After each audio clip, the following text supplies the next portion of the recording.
Welcome to the Check-In. I'm Ellie La Liberté. Thanks for joining us on our streaming app as we work to keep you informed of the latest local headlines outside of our regular newscast. Here's what's making headlines today. Some Callaway County residents are opposing planned solar farm projects across the country. Now, one man who has leased his land for one of those projects is speaking out as well. After months of negotiation, Mike Graves and his sisters leased about 400 acres of land in Kingdom City to Ranger Power in August of 2018. The company is paying the Graves family $800 an acre annually.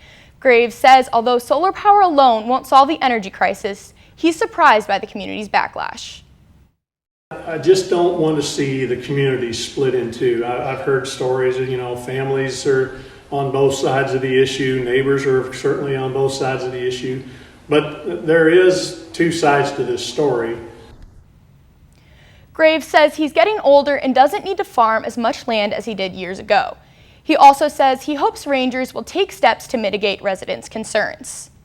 In other news, staffing shortages have impacted a lot of industries. Now, several emergency agencies in mid-Missouri say they can't fill enough workers to fill the crucial role of 911 dispatchers. Jefferson City Police say their staff of dispatchers has diminished by 30%.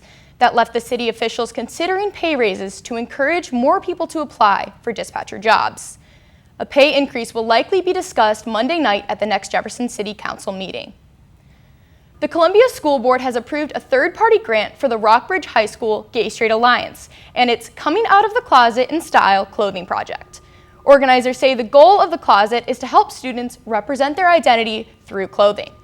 Gay Straight Alliance members plan to use funding for different closet items. The $10,000 grant was awarded by the It Gets Better project as part of their school-based grant initiative.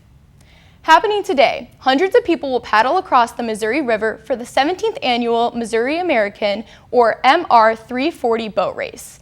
That number 340 is the miles racers will have traveled by Friday to cross the finish line in St. Charles. The race began at Caw Point Park in Kansas City yesterday.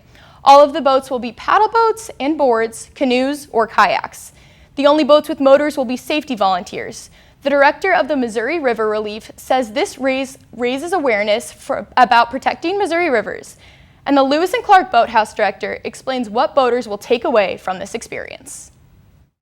The 340 race is just an amazing opportunity year after year to cultivate this ever-expanding community of people that understand that value of the Missouri River. But when you are able to talk to somebody who's accomplished that, it just really opens your eyes to what each of us can do if we set our minds to it. Schnarr says fresh water is becoming like gold as climate change negatively causes communities, both nationally and worldwide, to have insufficient sources of clean drinking water. He also says people are involved in the race are gaining knowledge to better understand the world's current water crisis. The next MR340 race will be next year in July, and registration opens on January 1st.